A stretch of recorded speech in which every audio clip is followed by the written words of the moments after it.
श्री राहुल गांधी जी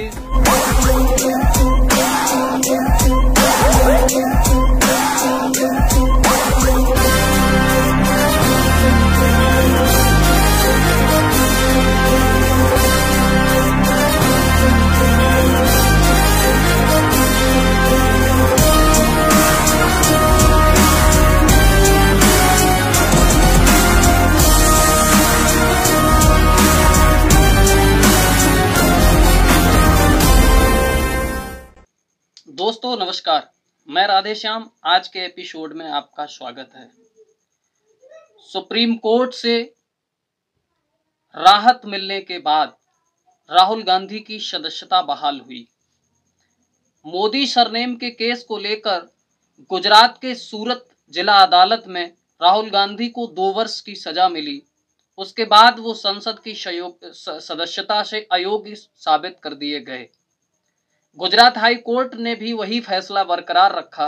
उसके बाद राहुल गांधी ने सुप्रीम कोर्ट का रुख किया और सुप्रीम कोर्ट में जब उन्हें राहत मिली तो शुक्रवार को वह फिर से सदस्यता पाने के योग्य साबित जब हो गए तो सोमवार को लोकसभा सचिवालय ने 10:19 पर नोटिफिकेशन जारी किया और राहुल गांधी को फिर से संसद आने के योग्य बना दिया।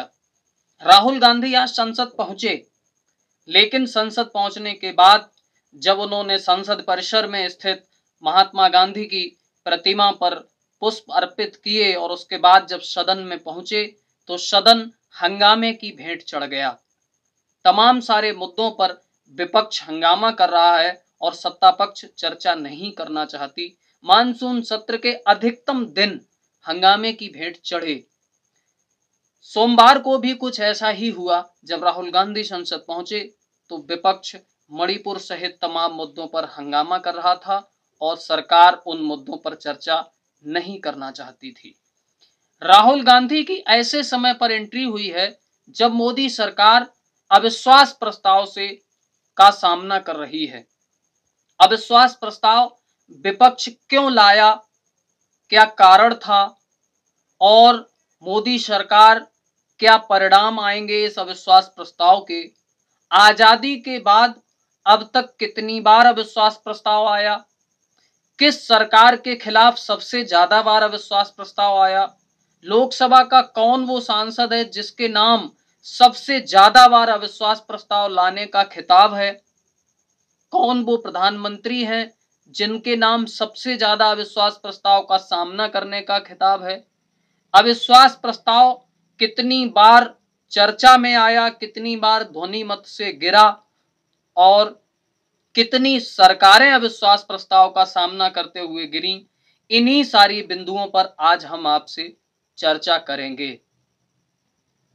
136-37 दिन पहले जब सूरत की जिला अदालत ने राहुल गांधी को सजा सुनाई थी तब वह अपनी सदस्यता खो बैठे, क्योंकि 2 वर्ष की सजा जिस जनप्रतिनिधि को मिल जाती है वह अपनी लोकसभा की सदस्यता खो देता है कानून के मुताबिक। मोदी सरनेम के मानहानि के मामले में राहुल गांधी के ऊपर जो मामला दायर हुआ उसमें अधिकतम जो सजा हो सकती थी 2 वर्ष की, जब वो सजा सूरत की जिला अदालत ने सुनाई तो राहुल गांधी की सदस्यता स्वतः समाप्त हो गई और त्वरित गति से 24 घंटे के अंदर लोकसभा सचिवालय ने उनकी सदस्यता समाप्त कर दी। लेकिन वहीं शनिवार को, अभी पिछले शनिवार को ही इटावा से भारतीय जनता पार्टी के सांसद रामशंकर कठेरिया को आगरा की जिला अदालत ने गंभीर मामलों में 2 वर्ष की सजा सुनाई है और 50,000 रुपए का जुर्माना भी उनके ऊपर लगाया है। बावजूद इसके लोकसभा सचिवालय ने अब तक उनकी सदस्यता रद्द नहीं की है। एक तरफ राहुल गांधी का मामला जिसमें त्वरित गति से कार्रवाई होती है और एक तरफ रामशंकर कठेरिया का मामला जिसमें अभी तक 48 घंटे बीत जाने के बाद भी कोई कार्रवाई उनकी सदस्यता को लेकर नहीं हुई है। ये कहीं न कहीं लोकसभा सचिवालय की कार्यशैली पर भी प्रश्न चिन्ह लगाता है।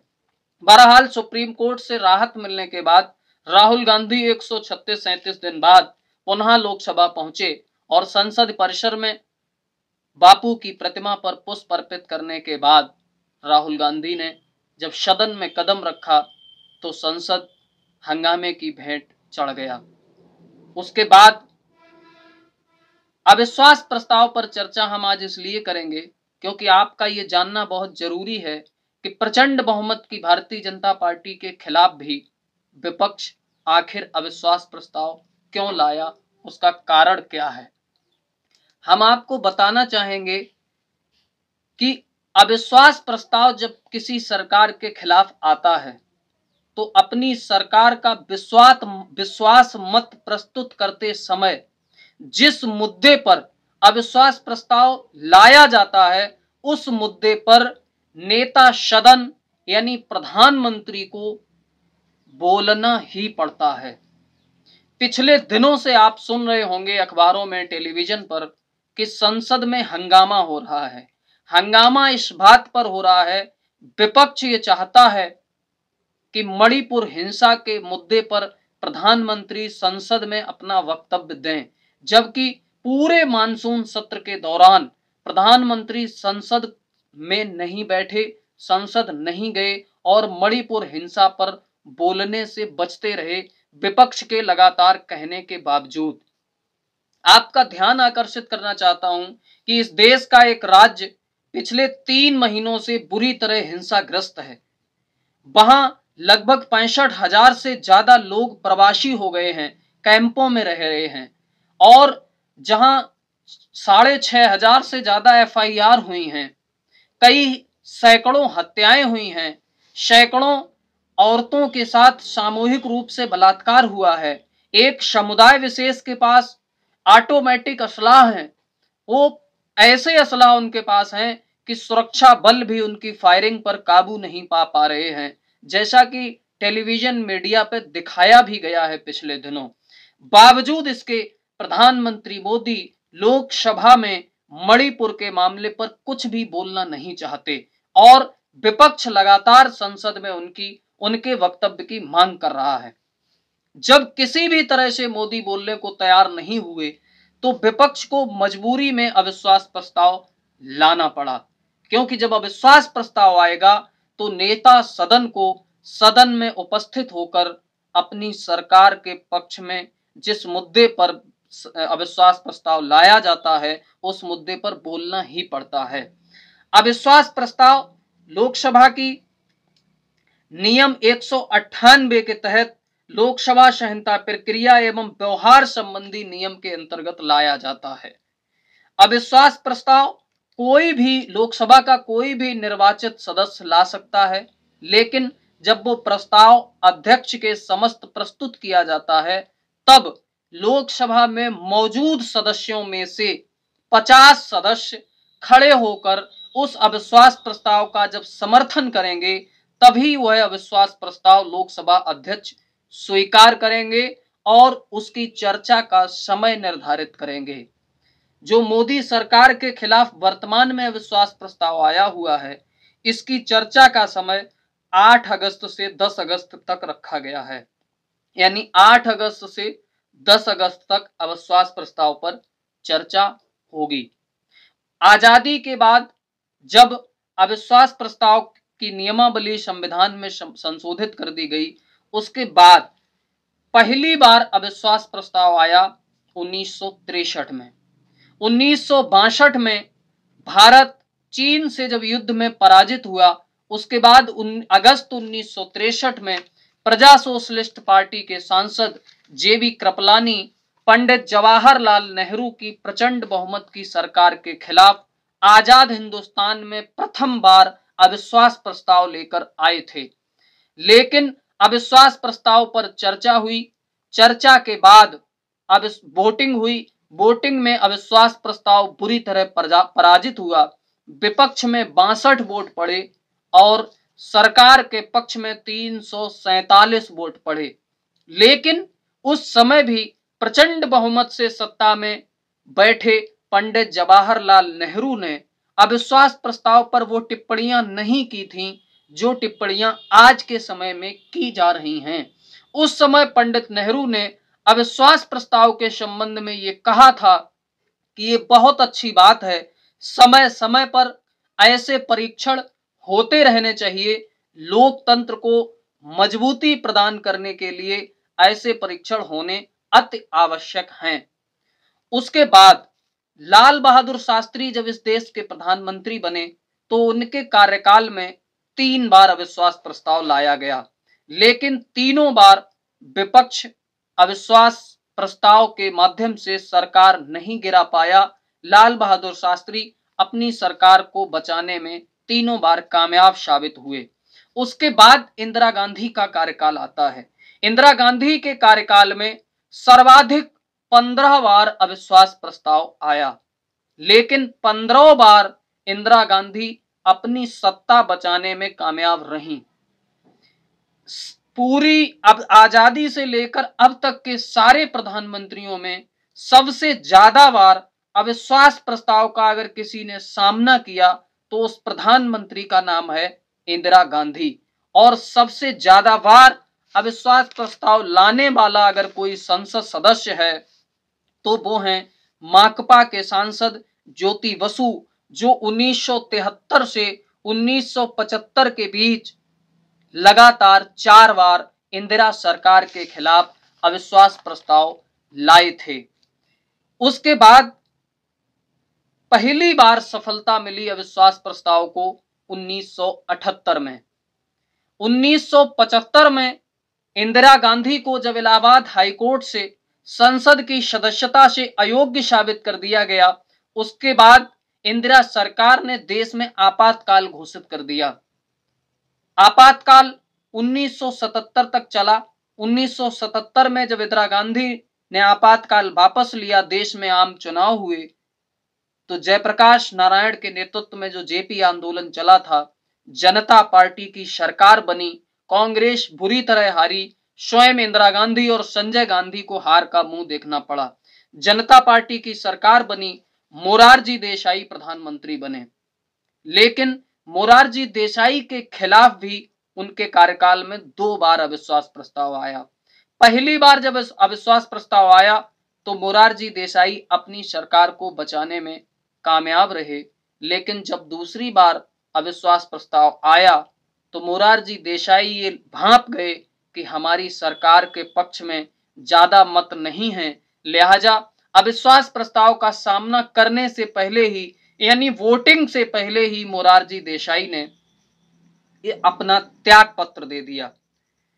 उसी तरह नरसिम्हा राव को भी 3 बार अविश्वास प्रस्ताव का सामना करना पड़ा। पीवी नरसिम्हा राव इस देश के प्रधानमंत्री बने, उनके कार्यकाल में 3 बार अविश्वास प्रस्ताव आया, लेकिन तीनों बार वो अपनी सरकार बचाने में कामयाब रहे।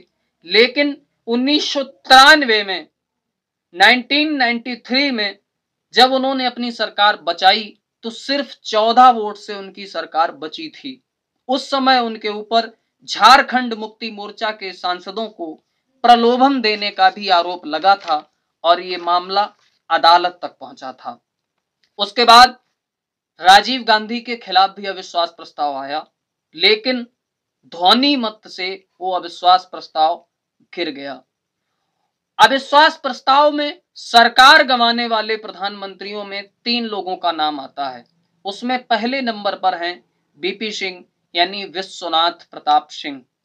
1989 में राजा मांडा बीपी सिंह राजीव गांधी की सरकार में रक्षा मंत्री थे, लेकिन 1989 में जब चुनाव हुए उससे पूर्व ही बीपी सिंह राजीव गांधी सरकार से त्याग पत्र देकर जनता के बीच बोफोर्स तोप घोटाले का नाम लेकर गए। उन्होंने नारा दिया कि राजा नहीं फकीर है, जनता की तकदीर है। उनके उस नारे को जनता ने सिर माथे लिया और जनता दल की सरकार बनी। राजा मांडा विश्वनाथ प्रताप सिंह इस देश के प्रधानमंत्री बने। विश्वनाथ प्रताप सिंह ने अपने 11 महीने के अल्प कार्यकाल में ही इस देश की बहुत बड़ी आबादी, जिसे पिछड़ा वर्ग कहा जाता है, पिछड़े वर्ग को एक ऐसी मांग उनकी पूरी की जो 1947 से लेकर 1990 तक कोई सरकार नहीं कर पाई। राजा मांडा बीपी सिंह अपने प्रधानमंत्रित्व के कार्यकाल में मंडल कमीशन आयोग की रिपोर्ट को लागू किए और उन्होंने इस देश के बैकवर्ड आबादी को 27% आरक्षण दिया, जिसके बाद बीपी सिंह बैकवर्ड के लिए एक नायक, एक मसीहा के रूप में उभरे और पूरी की पूरी बैकवर्ड के लिए बीपी सिंह ने उनकी जिंदगी में बदलाव के लिए एक अमूलचूल परिवर्तन किया, जो बैकवर्ड के जीवन में मील का पत्थर साबित हुआ। लेकिन उनके इस फैसले से मंडल के विरोध में कमंडल यात्रा लेकर आई भारतीय जनता पार्टी उनके इस फैसले के विरोध में खड़ी थी। लिहाजा भारतीय जनता पार्टी पिछड़े वर्ग की भी विरोधी नहीं होना चाहती थी। फलस्वरूप उसने एक दूसरा मुद्दा उठाया और बीपी सिंह से पार्लियामेंट में राम मंदिर बनाने के कानून को बनाने का दबाव बनाया। लेकिन बीपी सिंह ने साफ इनकार करते हुए ये कहा कि ये मामला अदालत में विचाराधीन है, हम इस पर कानून नहीं बना सकते। तब जब अविश्वास प्रस्ताव बीपी सिंह के खिलाफ आया और उस अविश्वास प्रस्ताव में भारतीय जनता पार्टी जो बीपी सिंह सरकार का समर्थन कर रही थी, उसके विपक्ष में खड़े हो जाने की वजह से विश्वनाथ प्रताप सिंह की सरकार 11 महीने में ही गिर गई और उनके पक्ष में 142 वोट पड़े, जबकि उनके विपक्ष में 346 वोट पड़े। ठीक उसी तरह से अटल बिहारी वाजपेयी की जब सरकार बनी 28 मई 1996 को 13 दिनों बाद ही अविश्वास प्रस्ताव का सामना करते हुए अटल बिहारी वाजपेयी की सरकार गिर गई। दूसरी बार 1999 में 13 महीने बाद अटल बिहारी वाजपेयी की सरकार फिर एक वोट से गिर गई। हालांकि अटल जी के अपने प्रधानमंत्रित्व कार्यकाल में तीसरी बार एक अविश्वास प्रस्ताव 2003 में आया था, लेकिन उस बार अटल बिहारी वाजपेयी अपनी सरकार बचाने में कामयाब साबित हुए। अविश्वास प्रस्ताव का सामना करते हुए सरकार गंवाने वालों की श्रृंखला में एक प्रधानमंत्री का नाम और आता है, वो नाम है एचडी देवगौड़ा का। 1996 में जब आम चुनाव हुए तो एचडी देवगौड़ा प्रधानमंत्री बने, तीसरे मोर्चे की वो सरकार थी।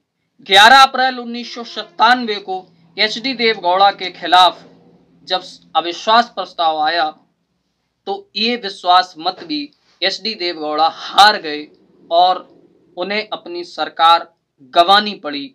उस समय 545 में से 158 वोट उनकी सरकार के पक्ष में पड़े थे, लिहाजा एचडी देवगौड़ा को त्याग पत्र देना पड़ा।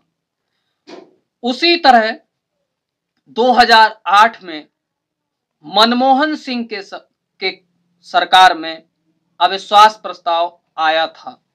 न्यूक्लियर डील जब भारत का अमेरिका से हुआ तो मनमोहन सरकार के खिलाफ भारतीय जनता पार्टी अविश्वास प्रस्ताव लेकर आई, लेकिन मनमोहन सिंह अपनी सरकार बचाने में कामयाब रहे।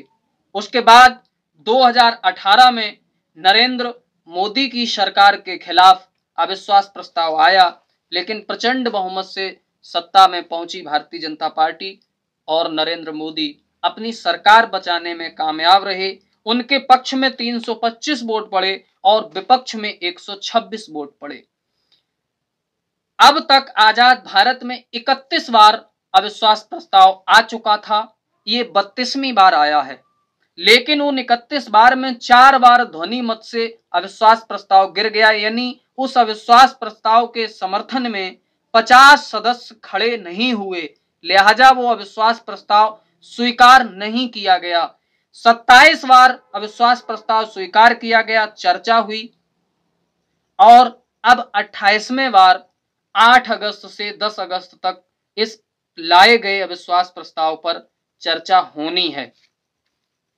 लोकसभा के बहुमत के आंकड़े 272 हैं। अगर हम आंकड़ों की बात करें तो एनडीए यानी नरेंद्र दामोदर दास मोदी के नेतृत्व वाली सरकार बचाने में कामयाब हो जाएगी, क्योंकि बहुमत का आंकड़ा 272 है और उनके एनडीए की सांसदों की संख्या है 331, जिनमें अकेले भाजपा के पास 303 हैं। अन्य उनके जो गठबंधन में 37 दल शामिल हैं, उनके पास 28 सांसद हैं। इसके अलावा जो इंडिया गठबंधन बना है 26 दलों का, उसके पास सांसद 144 हैं। इसके अलावा तेलंगाना में सत्तारूढ़ भारत राष्ट्र समिति पार्टी, आंध्र प्रदेश की वाईएसआर कांग्रेस और उड़ीसा की बीजू जनता दल, इन तीनों के पास 70 सांसद हैं। अगर ये अन्य लोग एनडीए का समर्थन ना भी करें तो भी मोदी सरकार अपनी सरकार बचाने में यानी विश्वास मत हासिल करने में कामयाब साबित होगी। लेकिन सवाल ये है कि यह विश्वास प्रस्ताव लाया क्यों गया है।